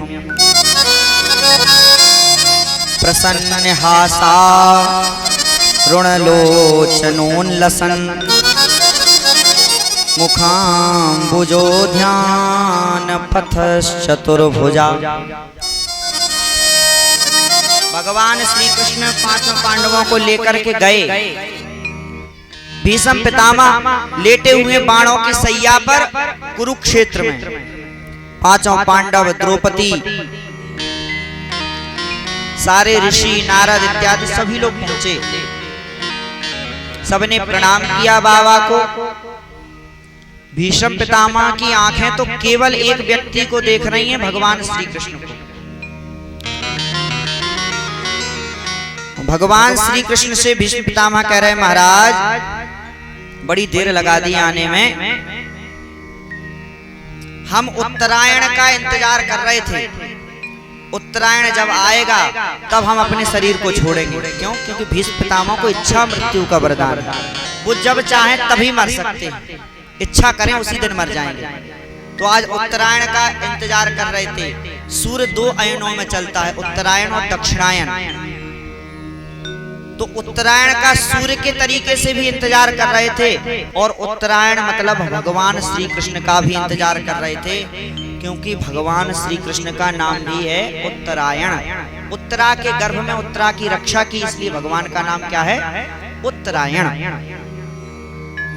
आज भीष्म पितामह ने बड़े दान का धर्म बताया, मोक्ष धर्म बताया, स्त्रियों का धर्म बताया। युधिष्ठिर जी को बहुत ज्ञान दिया। जब स्त्रियों का धर्म बताया तो द्रौपदी जी हंसने लगी। बोले वाह वाह वाह, आज तो तुम्हें बहुत स्त्रियों का धर्म याद आ रहा है कि क्या करना चाहिए, क्या नहीं करना चाहिए। और उस दिन तुम्हारा यह धर्म कहाँ गया था, जब भरी सभा में हमारी लाज लुट रही थी, हमारी लाज जा रही थी, तब तो मुंह बंद किए बैठे रहे। पितामह बोले, द्रौपदी तुम सही बोल रही हो, बिल्कुल सत्य कहना है तुम्हारा, लेकिन उस समय मेरा हृदय अपवित्र था। क्यों? क्योंकि मैंने दुर्योधन का अन्न खाया था। और दुर्योधन का अन्न था दूषित अन्न। हमारे शास्त्रों में कहते हैं जैसा खाओगे अन्न वैसा होगा मन, और जैसा पियोगे पानी वैसी बोलोगे वाणी। इसलिए हमें अन्न में शुद्धता रखनी चाहिए। गांव में नहीं होता ऐसा, पर शहरों में इतनी स्थिति खराब है कि शहरों की जो बहुएं हैं सुबह ही 1 किलो आटा एक बार गूंथ के और रख देंगी फ्रिज में रख देंगी, और पतिदेव आए तो उसमें से 4 रोटी का आटा ले लिया, 4 रोटी बना दी। फिर ससुर जी आए, फिर 4 रोटी का आटा ले लिया, फिर रोटी बना दी। ये नियम नहीं है। माताएं जब आटा लगाती हैं, गूंथती हैं, आप लोग आटा जब गूंथती हैं तो आटा बनाने के बाद में पिंडा बना के उसको रख के उसमें ऐसा निशान बना देती हैं, उंगली बना देती हैं, और ऐसा आटा तोड़ करके ऊपर लगाती हैं। लगाती हैं नहीं लगाती? लगाती हैं। सबे पता है क्यों लगाती हैं? अब आप बताइए, हमें पता नहीं क्यों करती हैं ऐसा। कुछ पता है? बताइए। ऐसे उंगली से तोड़ेंगी और ऐसे ऊपर लगा देंगी। क्यों करते हैं? इसलिए करते हैं, पिंडदान होता है। पिंड जानती हैं? जब कोई मरता है तो उसे पिंडदान दिया जाता है। और पिंड कैसे बनाए जाते हैं? ऐसे बनाए जाते हैं, पिंड बनाए जाते हैं। आटा आपने जो बनाया वो बन गया पिंड का स्वरूप, और उस पिंड के स्वरूप में कहीं प्रेत आकर के ना बैठ जाए, इसलिए उसको तोड़ करके और ऊपर लगा दिया। अगर प्रेत आकर के उसमें बैठ जाएगा, उस अन्न को आप खाएंगी तो आपकी बुद्धि दूषित होगी। ठीक है? लेकिन शहरों में नहीं होता। उन्होंने माड़ा आटा लगाया, पन्नी में रखा और फ्रिज में ठूंस दिया। अब उस अन्न में प्रेत वास नहीं करेगा तो क्या भगवान वास करेंगे? बुजुर्ग हमारे जितने भी पुरखा थे उन्होंने कोई गलत काम नहीं किया। वो जानते थे कि अगर हमने आटा लगा के ऐसे ही रख दिया तो इसमें प्रेत वास करेगा, और जिस अन्न में प्रेत वास करेगा उस अन्न को आप खाएंगे तो आपकी बुद्धि दूषित हो जाएगी। तो वही भीष्म पितामह कह रहे, द्रौपदी उस समय मेरी बुद्धि खराब थी और आज मेरी बुद्धि निर्मल हो गई। क्यों? क्योंकि उस अन्न से जो खून बना था, जो रक्त बना था, वो रक्त मेरे शरीर से निकल चुका है, इसलिए मेरी बुद्धि निर्मल हो गई। मैं इसीलिए ज्ञान दे रहा हूं। कोई बात नहीं। द्रौपदी जी ने प्रणाम किया। भीष्म पितामह ने भगवान से कहा, प्रभु आप हमारे सामने खड़े रहिए, जब तक मैं प्राणों का त्याग न कर दूं आप मेरे सामने से जाना नहीं, इंतजार करिए। जब तक मैं इस शरीर को त्याग के न जाऊं तब तक आप मेरे सामने खड़े रहिए। जब ये कहा तो भगवान का चेहरा उतर गया। भगवान बोले, तुम्हें इच्छा मृत्यु का वरदान है, तुम्हारा कोई पता है? पता नहीं, 1 महीने तक न मरो, 2 साल तक न मरो, हम ऐसे ही खड़े रहेंगे। बोले, नहीं भगवान, मुंह उतार के खड़ा नहीं होना मैसान, प्रसन्न मुख से खड़े रहिए, हंसते हुए। भगवान खड़े हो गए। भीष्म पितामह स्तुति करने लगे भगवान की। लेटे हुए हैं, पुष्प तोड़ नहीं सकते हाथों में, तो छंद पुष्पिताग्रा छंद में स्तुति की। क्या स्तुति की? इति मते रूप कल्पिता वितृष्णा भगवती सात्वत पुंगवे विभूम्नि। इति मते रूप कल्पिता वितृष्णा भगवती सात्वत पुंगवे विभूम्नि। ससुखमुपगते क्वचित् विहरतु प्रकृतिमुपेयुष्य भव प्रभाः। त्रिभुवन कमनं तमाल वर्णं रविकर गौरवराम्बरं दधाने। कपुरल कपुलावतारणाब्जं हृदय सखे रतिरस्तु मे नवत्या। महाराज, आज मेरे मन की एक इच्छा है। क्या इच्छा है? मरने वाले व्यक्ति की अंतिम इच्छा पूरी करनी चाहिए, और मेरी ये इच्छा है कि मेरी एक पुत्री है, मैं उसका विवाह करना चाहता हूँ। भगवान बोले, भीष्म बाबा तुम तो बड़ा छुपा रुस्तम निकले, हमने तो सुना था कि तुम तो अखंड ब्रह्मचारी हो, तुम्हारी पुत्री कहाँ से आई? महाराज, हमारी पुत्री है, ये बुद्धि ही हमारी पुत्री है। ये मति ये बुद्धि हमारी पुत्री है और इसमें कोई दोष नहीं है। वितृष्णा, कोई तृष्णा नहीं है। इसलिए मैं इस बुद्धि रूपी पुत्री को आपके चरणों में लगाना चाहता हूं, आपके चरणों की दासी बनाना चाहता हूं। क्यों? भगवान, मुझे आपसे बहुत प्रेम है, लेकिन आपने जो किया, क्या किया? प्रभु, आप तो ऐसे हैं कि अपने भक्त की लाज रखने के लिए अपना संकल्प तोड़ देते हैं। क्या लाज रखी भाई भीष्म पितामह की? एक दिन की बात, महाभारत का युद्ध हो रहा था। भीष्म पितामह सेनापति थे। कौन थे? सेनापति। आज दुर्योधन आया, दुर्योधन आकर के रात्रि में भीष्म पितामह पर बहुत चिल्लाने लगा, भड़कने लगा।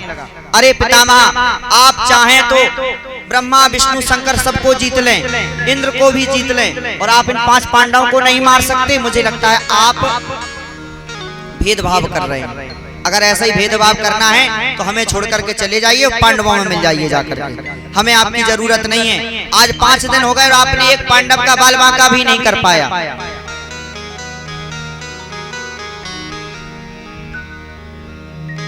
भीष्म पितामह बोले,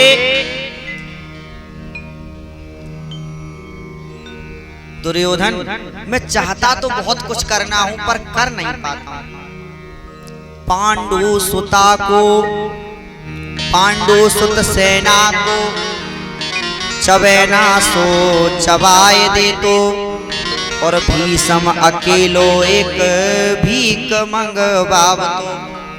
पांडु की जो सेना है ना, पांडवों की, अकेला में चने की तरह चबा जाता, अकेला भीख मंगवा देता सबको।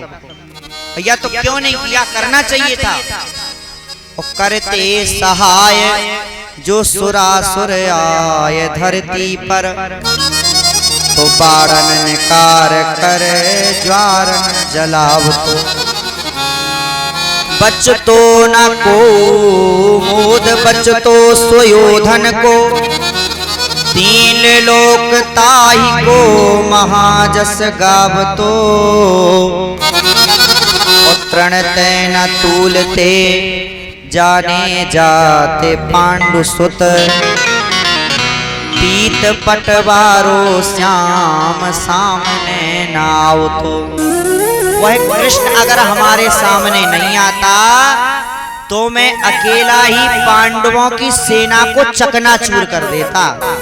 लेकिन दिक्कत केवल इतनी हो गई कि वह श्री कृष्ण उनकी रक्षा में है और मैं कुछ कर नहीं सकता। जब ये कहा तो दुर्योधन बोला, महाराज तुम कुछ नहीं कर सकते तो चले जाओ, हमें तुम्हारी जरूरत नहीं है। चले जाओ यहाँ से, पांडवों के तरफ से जाकर के लड़ो, हमें तुम्हारी बिल्कुल जरूरत नहीं है। जब भीष्म पितामह को ऐसा क्रोध दिलाया तो आज भीष्म पितामह ने प्रतिज्ञा कर ली, कल के युद्ध में पांडवों में से 5 पांडवों में से 1 पांडव जरूर मारा जाएगा। मैं घोषणा करता हूं, और अगर नहीं मारा गया तो शाम को मैं अपना प्राण त्याग दूंगा। जब ये कहा तो गुप्तचर लगे थे, गुप्तचर ने भगवान श्री कृष्ण को जाकर के ये बात बता दी कि भीष्म पितामह ने प्रतिज्ञा की है कि कल के युद्ध में एक न एक पांडव मारा जाएगा। भीष्म पितामह ने दुर्योधन से कहा, दुर्योधन, शाम के समय जब मैं भगवान की पूजा कर रहा हूं उस समय तुम अपनी पत्नी भानुमति, दुर्योधन की पत्नी का क्या नाम है? भानुमति। अपनी पत्नी भानुमति को भेजना और उससे कहना कि मुझसे आकर के आशीर्वाद मांगे, मैं उसको आशीर्वाद दूंगा। शाम के समय आशीर्वाद दिया हुआ कभी खाली नहीं जाता। भगवान का उस समय पूजा कर रहे हो आप, जप तप कर रहे हो, उस समय अगर आपसे आकर के कोई आशीर्वाद मांगता है तो वह खाली नहीं जाता। उस समय की निकली हुई बद्दुआ कभी खाली नहीं जाती, आशीर्वाद कभी खाली नहीं जाता। ये बात भगवान को पता चल गई कि भीष्म पितामह ने ऐसा कहा। रात्रि का समय भानुमति तैयार होकर के रास्ते में जा रही थी तो भगवान श्री कृष्ण बीच में मिल गए और कहा, अरे भानुमति कहाँ जा रही हो इतनी सज धज के? भानुमति बोली, महाराज मैं भीष्म पितामह के पास जा रही हूं। अरे भानुमति, तुम्हें शर्म नहीं आती? युद्ध कुरुक्षेत्र में तुम आधी रात में पितामह से मिलने जा रही हो, साथ में कोई है भी नहीं। ये भले घर की औरतों को शोभा नहीं देता कि आधी रात में आप अकेले जा रहे हैं। फिर क्या करना चाहिए?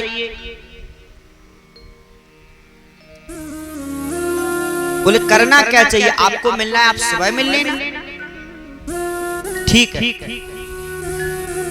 भानुमति को लौटा दिया, लेकिन जैसे ही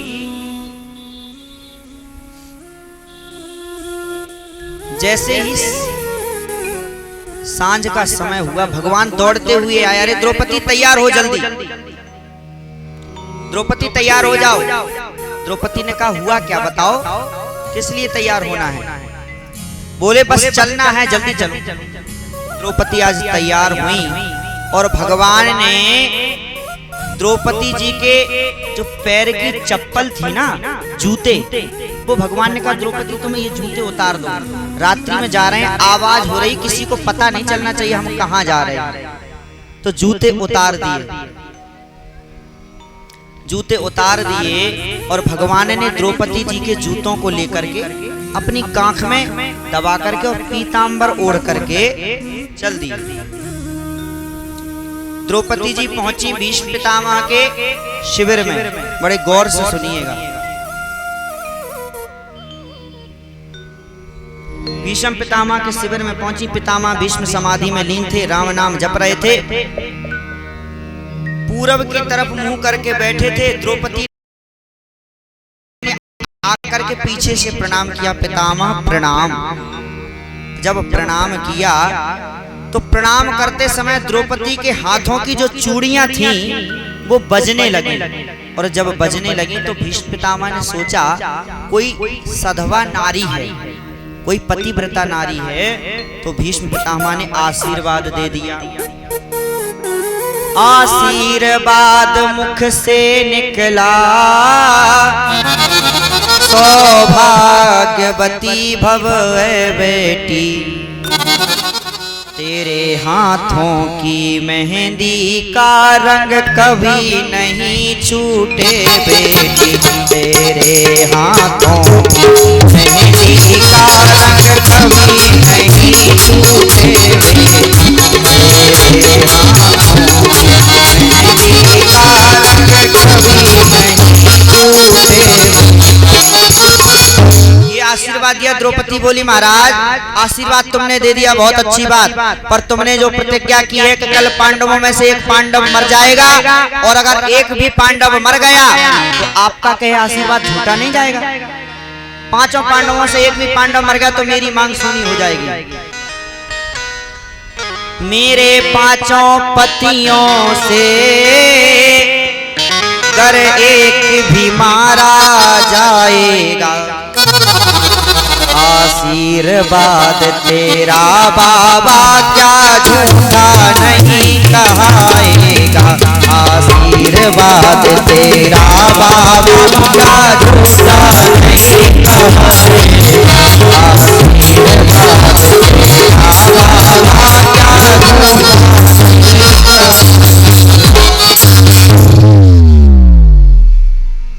बाबा आपने आशीर्वाद दिया कि सौभाग्यवती रहो, और आपने शाम को ही प्रतिज्ञा की है कि 5 पांडवों में से एक पांडव को मैं कल मारूंगा, और 5 में से, क्योंकि 5 मेरे पति हैं, और 5 पांडवों में से अगर एक भी पांडव मारा गया तो क्या आपका आशीर्वाद झूठा नहीं होगा? अब बाबा बताओ मैं किस बात पर विश्वास करूं, आपके इस आशीर्वाद पर विश्वास करूं या आपने जो प्रतिज्ञा की है उस प्रतिज्ञा पर विश्वास करूं? बोलो राधे राधे।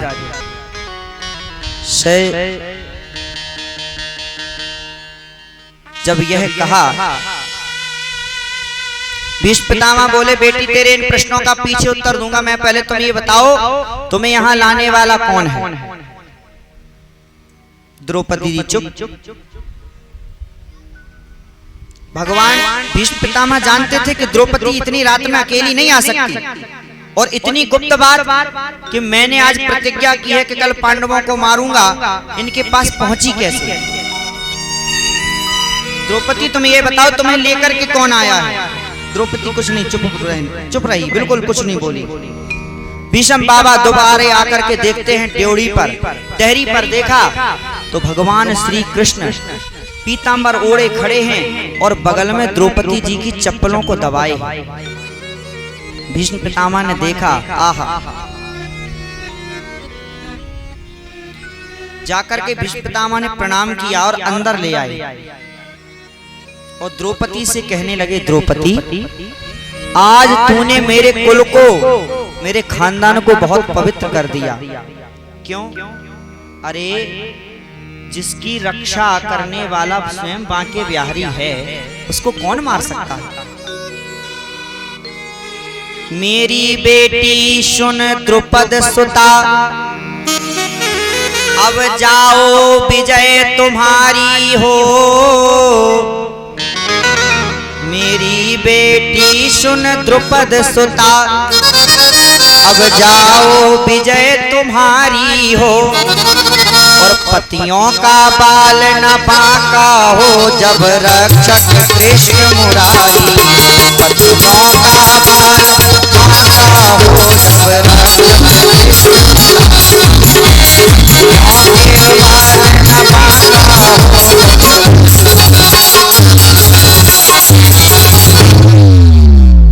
अरे तुम्हें टेंशन लेने की जरूरत नहीं है, तुम्हारा तो रक्षा करने वाला बांके बिहारी तुम्हारे साथ है, कोई कुछ नहीं कर सकता। तुम निर्भय होकर के घर जाओ। पर बेटी तुमसे मैं एक बात कहना चाहता हूँ, तुमने मेरे कुल को बहुत पवित्र कर दिया। आज से इस कुल का नाम स्वर्ण अक्षरों में लिख गया। क्यों? अरे जिसके चप्पलों को लेकर के स्वयं बांके बिहारी अपनी कांख में दबाए हैं, उससे बड़े सौभाग्यशाली कौन हो सकता है? मेरी बेटी सुन द्रुपद सुता, बेटी तूने मेरे कुल को कितना उज्जवल कर डाला है। पहरा तेरा देता है जो विश्व रचाने वाला है। पहरा तेरा वो देता है जो विश्व रचाने वाला है।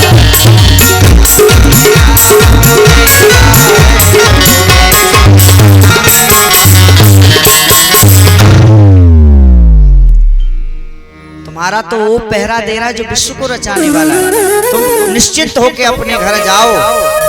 भगवान से बोले, प्रभु अब इसका एक ही उपाय है, आप कल युद्ध में अर्जुन के साथ में शिखंडी को सामने खड़ा करना, क्योंकि मैं स्त्रियों पर कभी प्रहार नहीं करता और शिखंडी न तो स्त्री है न पुरुष है, वह किन्नर है, इसलिए उसको युद्ध में लेके आना और मैं नीचे हथियार रख दूंगा और आपको जो करना है कर लेना।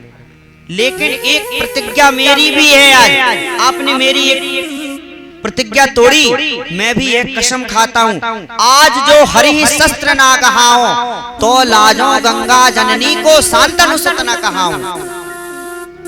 आपने प्रतिज्ञा की है प्रभु कि मैं महाभारत के युद्ध में शस्त्र नहीं उठाऊंगा, लेकिन मैं प्रतिज्ञा करता हूं कि आपकी इस प्रतिज्ञा को तोड़वा के रहूंगा। अगर यह प्रतिज्ञा आपकी मैंने न तोड़वा पाई तो मैं अपने आप को कभी गंगा का पुत्र नहीं कहूंगा कि मैं गंगा का पुत्र हूं। लेकिन भीष्म पितामह यही कह रहे हैं, प्रभु आपने मेरी उस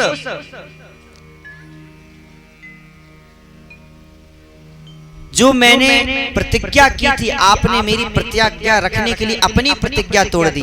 प्रभु आप तो भक्तों की प्रतिज्ञा में रहने वाले हैं। अरे जब मैं आया और अर्जुन का मैंने गांडीव तोड़ दिया, रथ का पहिया तोड़ दिया, रथ नीचे धस गया, अर्जुन के रथ की पतागा कट गई, तो आपको इतना क्रोध आया कि आप जमीन पर कूद करके और कुछ नहीं मिला तो रथ के पहिया को लेकर के ही दौड़े। और प्रभु उसी समय मेरा जो हृदय था वो इतना कृतार्थ हो गया, सोचा प्रभु आदमी चाहता है कि मेरी मृत्यु भगवान के सामने हो या भगवान के मंदिर के सामने हो, या मैं जब मरूं तो राम नाम मिल जाए। लेकिन इससे अच्छी मृत्यु क्या हो सकती है जो स्वयं भगवान आकर के मारे। महाराज मैंने उसी समय धनुष बाण रख दिया था, लेकिन जैसे ही आप चक्र रथ का पहिया लेकर के दौड़े तो आपका पीतांबर पृथ्वी पर गिरा। क्यों गिरा? क्योंकि पृथ्वी घबरा गई। क्यों घबरा गई पृथ्वी?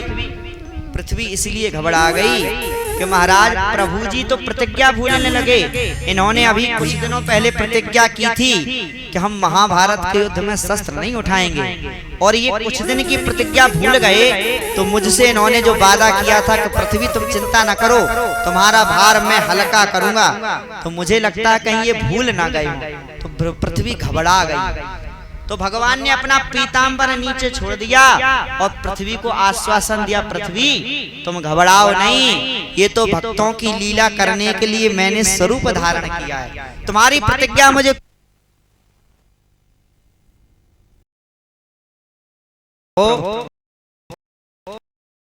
बस आप ही रहे। संसार में मैं तो कहता हूँ जब भी किसी व्यक्ति के प्राण निकले तो हर व्यक्ति के साथ में यही होना चाहिए। क्या? श्री गंगा जी का तट हो, यमुना का बंसी बट हो,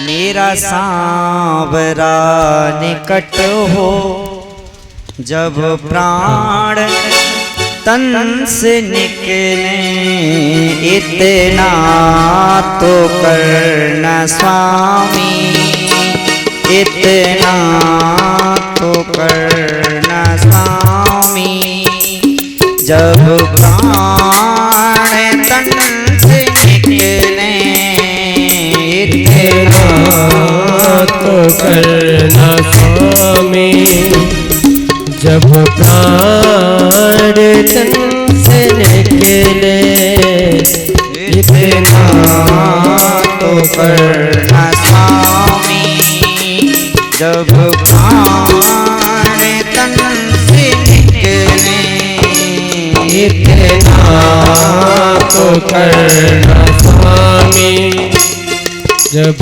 प्राण तन से निकले इतना तो करना स्वामी, जब प्राण तन से निकले।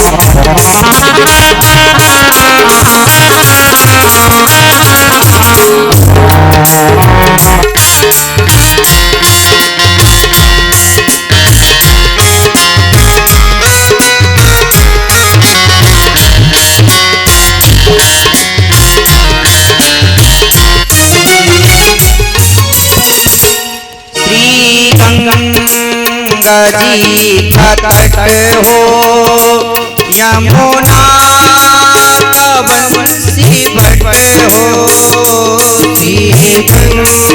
गंगा जी का तट हो, यमुना का बंसी बट हो, गंगा जी का तट हो, यमुना का बंसी बट हो, श्री गंगा जी का तट हो, यमुना का बंसी बट हो, मेरा सांवरा निकट हो, मेरा सांवरा निकट हो, जब प्राण तन से निकले इतना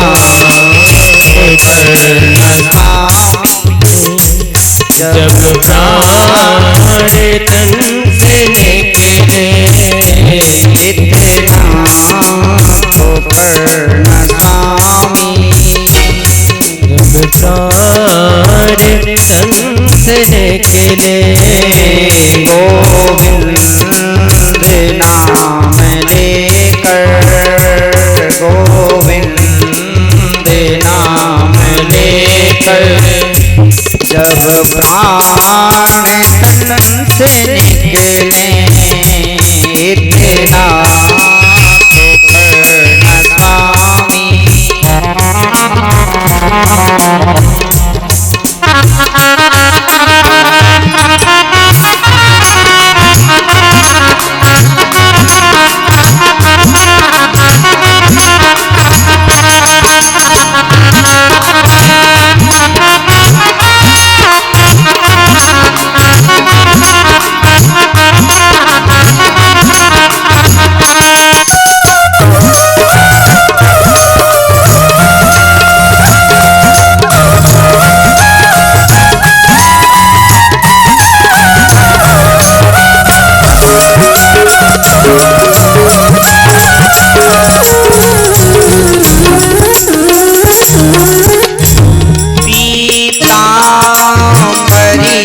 कसी हो होठों पे कुछ हंसी हो, पीतांबरी कसी हो होठों पे कुछ हंसी हो, पीतांबरी कसी हो होठों पे कुछ हंसी हो, पीतांबरी कसी हो होठों पे कुछ हंसी हो, कई छवि मन में बसी हो जब प्राण तन से निकले इतना तो करना स्वामी, जब प्राण तन से निकले इतना तो करना स्वामी, जब प्राण तन से निकले इतना तो करना स्वामी, जब प्राण तन से निकले। बोले गोविंद भगवान की जय। भीष्म पितामह ने इस तरह भगवान की बहुत सुंदर स्तुति की और अपने प्राणों की पुष्पांजलि भगवान के चरणों में अर्पित की। समय कम है, कथा बहुत ज्यादा है, इसलिए आगे बढ़े, ठीक है। भीष्म पितामह जब चले गए तो भगवान द्वारका को गए और भगवान ने जिस पुत्र की रक्षा की थी जो उत्तरा के गर्भ में था, उस पुत्र का जन्म हुआ। जब उसका जन्म हुआ तो वह चारों तरफ देख रहा था, किसको? उसको देख रहा था जिसकी उसने रक्षा की थी गर्भ में, जिसने उसकी चारों तरफ देखना रहा था कि वह व्यक्ति कहाँ है, वह कितना सुंदर था जिसको मैंने गर्भ में देखा। तो ब्राह्मणों ने उसका नाम रख दिया परीक्षित। क्या नाम रखा? परीक्षित। परीक्षित जी कुछ बड़े हुए। इधर विदुर जी महाराज एक दिन आए और विदुर जी महाराज ने धृतराष्ट्र और गांधारी मैया अभी हैं, धृतराष्ट्र और गांधारी मैया की सेवा करते हैं युधिष्ठिर जी महाराज। विदुर जी ने आकर के धृतराष्ट्र को समझाया, अरे धृतराष्ट्र, अरे भैया तुम्हें शर्म नहीं आती? जिन पांडवों को मरवाने में तुमने अपने पुत्रों के साथ कोई कसर नहीं छोड़ी और आज उन्हीं पांडवों की रोटी पे पल रहे हो। धृतराष्ट्र बोले, नहीं नहीं, मुझे पांडव बहुत प्रेम करते हैं। युधिष्ठिर मुझे रोज सुबह प्रणाम करने आता है, द्रौपदी मुझे रोज प्रणाम करने आती है। विदुर जी महाराज बोले, वो ठीक है, वो उसका कर्म है, वो प्रणाम करेगा, पर तुम अपनी आत्मा से पूछो कि तुमने पांडवों के साथ क्या क्या नहीं किया। लेकिन भीम तो तुम्हें ऐसे रोटी देता है, वो तो ये समझ रहा है कि मेरे घर में कोई कुत्ता पाल रखा है। इसमें लिखा है भागवत जी में, भीमापवर्जनम पिंडा आदत्ते गृहपाल। गृहपाल माने होता है कुत्ता।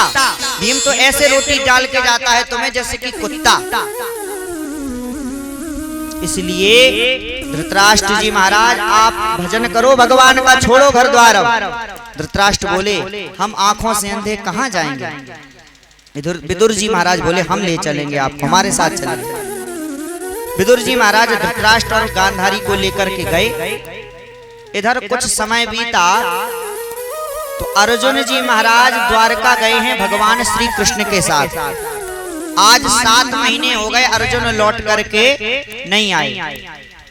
युधिष्ठिर जी महाराज बहुत सोच रहे हैं और उनको इतने अपशगुन हो रहे हैं। देखते हैं गौशाला में जा रहे हैं तो गैया जो है वो बछिया का दूध पी रही है, उल्टा काम। देवताओं के मंदिर में पूजा करने जाते हैं तो देवताओं की मूर्तियों के आंखों से आंसू निकल रहे, अपशगुन हो रहे बहुत ज्यादा। सुबह सुबह कुत्ते रो रहे, सियार रो रहे हैं। जब इतने अपशगुन हुए तो सोचने लगे ऐसी क्या खबर मिलने वाली है, इतने अपशगुन क्यों हो रहे। तब तक सोचा कि आज 7 महीने हो गए अर्जुन लौट करके नहीं आए, ऐसा तो नहीं कि कहीं कुछ अनहोनी हो गई हो। लेकिन देखते हैं कि अर्जुन सामने से आ रहे हैं, चेहरा उतरा हुआ है बिल्कुल। अर्जुन से पूछा, अर्जुन क्या हुआ, तुम्हारा चेहरा क्यों उतरा हुआ है? क्या तुमसे किसी ब्राह्मण का अपमान हो गया, किसी साधु संत का अपमान कर दिया क्या तुमने? ना तुम्हारे हाथ में गांडीव है, ना तुम्हारा धनुष है, तुम्हारा चेहरा क्यों उतरा है? अर्जुन से जो ये पूछा कि तुम्हारा चेहरा क्यों उतरा, सब कुशल मंगल तो है द्वारका में। अर्जुन रोने लगे फूट फूट करके, गिर गए। कुंती महारानी भी वहीं खड़ी थी। अर्जुन ने कहा प्रभु द्वारिका में कुछ भी ठीक नहीं, भगवान श्री कृष्ण हम सबको छोड़ करके चले गए इस धराधाम से, अपनी लीला को संवरण करके चले गए और द्वारका समुद्र में डूब गई। अब कोई नहीं बचा द्वारका में। लेकिन महाराज आज मुझे पक्का पता चला कि मेरे अंदर जो बल था वो तो भगवान का ही दिया हुआ था। इस गांडीव से मैंने अच्छे अच्छे राजाओं को परास्त किया, अच्छे अच्छे दुष्टों को मैंने संभाला। लेकिन आज वही गांडीव लेकर के भगवान जब इस धराधाम से चले गए तो मैं रास्तों से आ रहा था और भीलों ने मुझे लूट लिया। भीलन लूटी गोपियां, वही अर्जुन वही बाण, वही अर्जुन है वही बाण है। पर समय का खेल है कि आज अर्जुन जी महाराज यही कह रहे कि हम प्रभु की कृपा से वंचित हो गए। जो कुंती मैया ने ये सुना सो कुंती मैया भी अपने शरीर को त्याग दिया।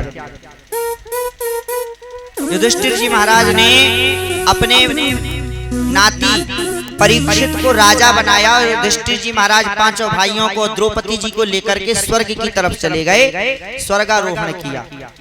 समय आया परीक्षित जी महाराज का राज्याभिषेक हुआ। एक दिन परीक्षित जी महाराज अपने राज्य में घूमने के लिए निकले। देखते हैं कि राज्य में कहीं किसी को परेशानी तो नहीं है। राजा का काम भी यही होता है कि वह ये देखें कि राज्य में किसी को परेशानी ना हो। राजा किसके समान होना चाहिए? राजा मुंह के समान होना चाहिए। हमारा मुंह होता है ना, खाते मुंह से हैं, लेकिन मुंह ऐसा नहीं करता कि खाना अपने पास रख ले। मुंह से खाने के बाद में पेट भी भरता है, और जब पेट भरता है तो हाथ भी। जयकारा बोला करो तो हमेशा हाथ उठा के बोला करो। क्यों? इसका कारण आप लोग हम लास्ट में करवाते ना, जय जय श्री राधे, ऐसे ही करते ना। तो हाथ क्यों उठाते, कोई बताएगा क्यों उठाते हैं? बताइए, हम बताएं, सुनेंगे। हाथ इसलिए उठाते हैं, ये संसार क्या है? भव सागर। क्या है? भव सागर। और सागर में क्या होता है? पानी। और पानी में क्या करते हैं हम लोग? डूबते हैं। तो तो हम इस भव सागर में डूब रहे हैं। जब कोई व्यक्ति नदी में नहाने जाए और वो डूबने लगे तो है भगवान किसी को बुलाता है ना कि बचाओ, तो ऐसे हाथ ऊपर करता है, बचाओ बचाओ बचाओ। तो जब हाथ ऊपर हो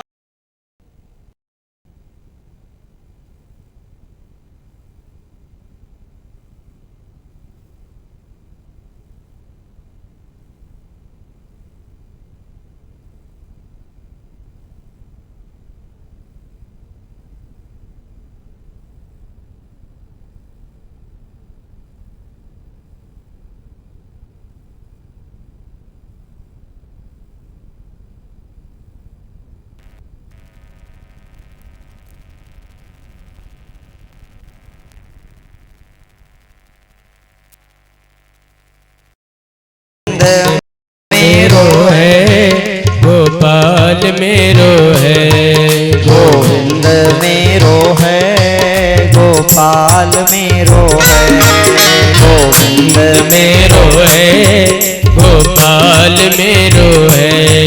श्री बांके बिहारी नंदलाल मेरो है, श्री बांके बिहारी नंदलाल मेरो है, श्री बांके बिहारी नंदलाल मेरो है, श्री बांके बिहारी नंदलाल मेरो है। गोविंद मेरो है गोपाल मेरो है, गोविंद मेरो है गोपाल मेरो है।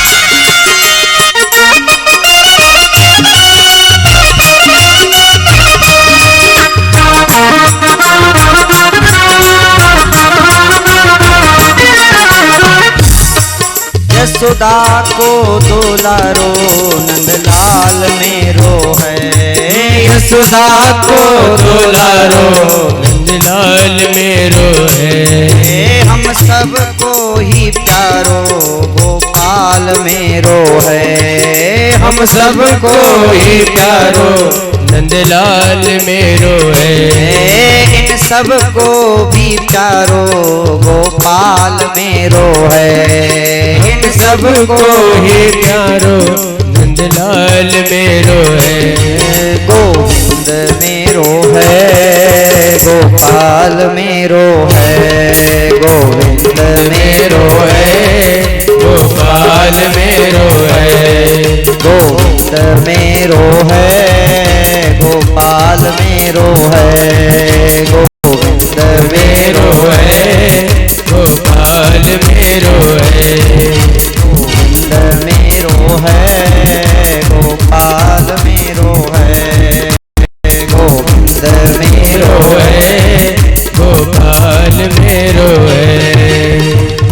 बोलो बांके बिहारी लाल की जय।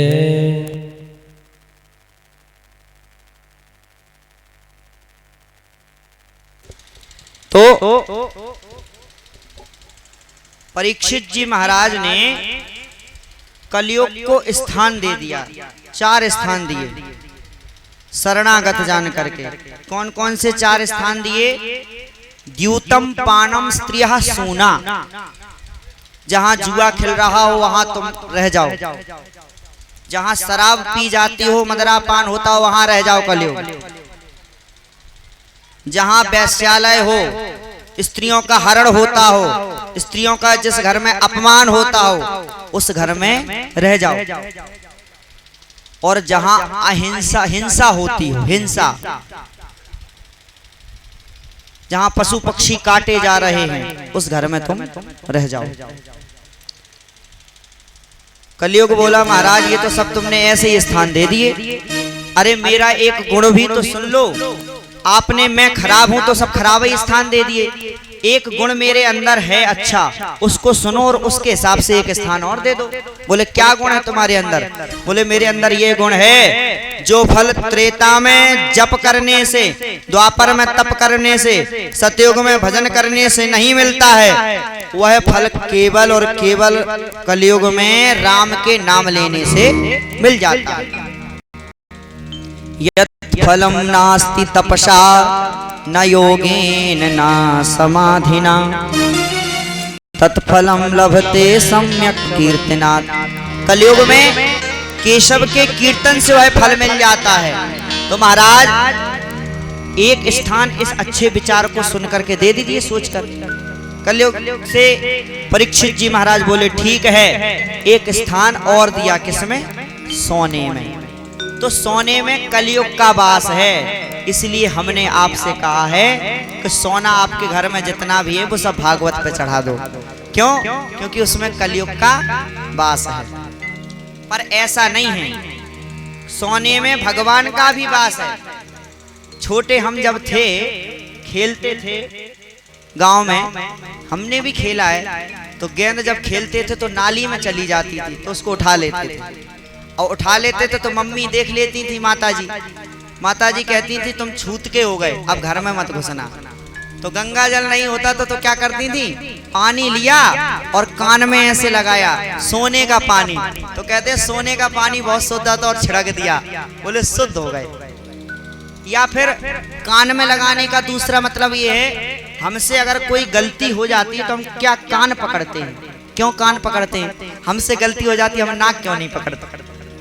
या आंखें बंद कर लिया करें महाराज क्षमा कर दो, या ऐसे रख लिया करें क्षमा कर दो। कान ही क्यों पकड़ते हैं?